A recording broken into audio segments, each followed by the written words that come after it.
weather sure has been nice lately. We had a spot there where it did nothing but storm, but now it seems like it's nothing but clear skies, you know?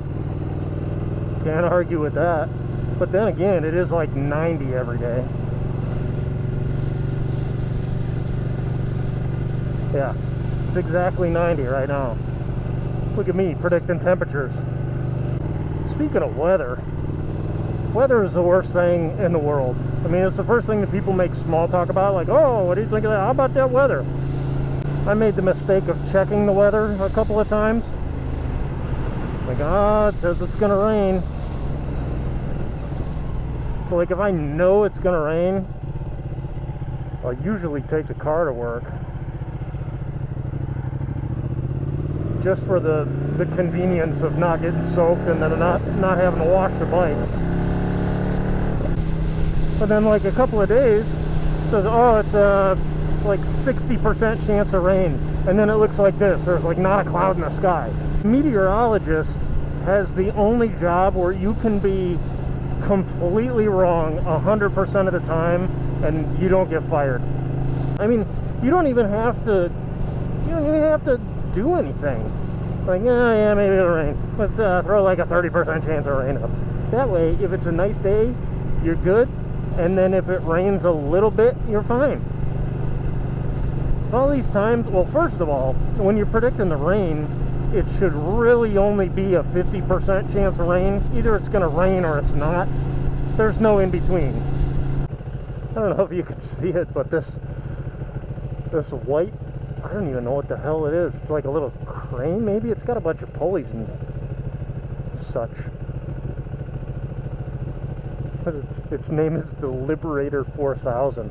It sounds like some terrible sex toy. It's the sex toy from Eurotrip. If at any time the ecstasy gets too great, you just use the safe word. He's like, oh, for God's sake, Van Hulen Schnitchenfrausen. Safe word.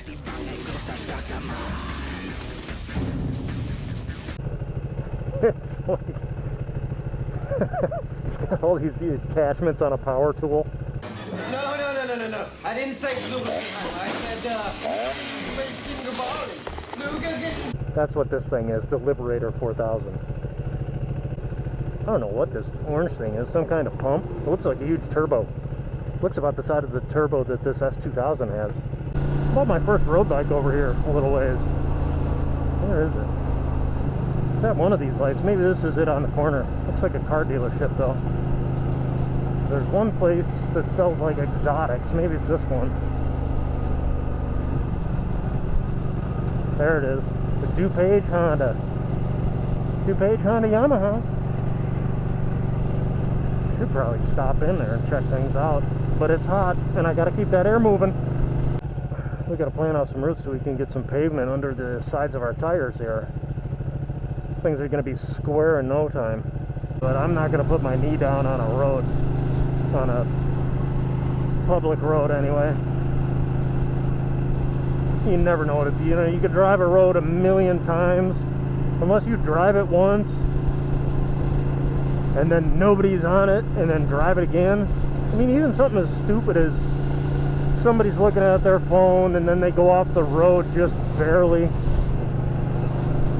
and then they come back on. I mean, they just put gravel on the road and then here you come. Gravel is the enemy. This thing's doing alright. Temperature is at 207. I've been moving about 50 miles an hour. I mean, you could just barely feel it on the insides of your legs. You can't feel it on your butt at all. Alright, so I stopped for a red light and the bike's up to 217.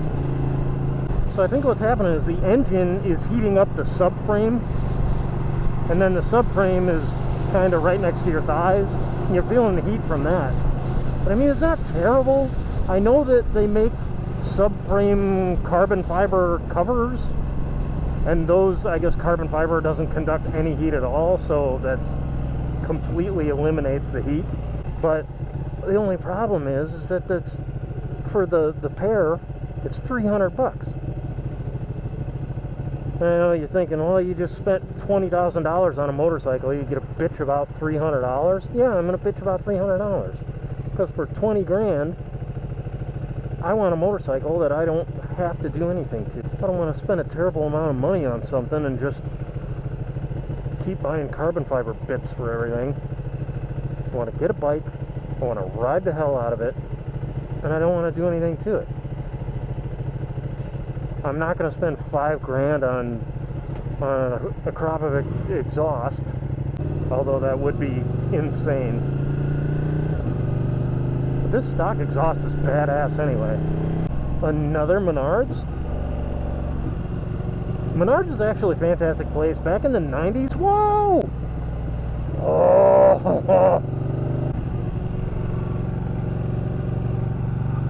What do we got here?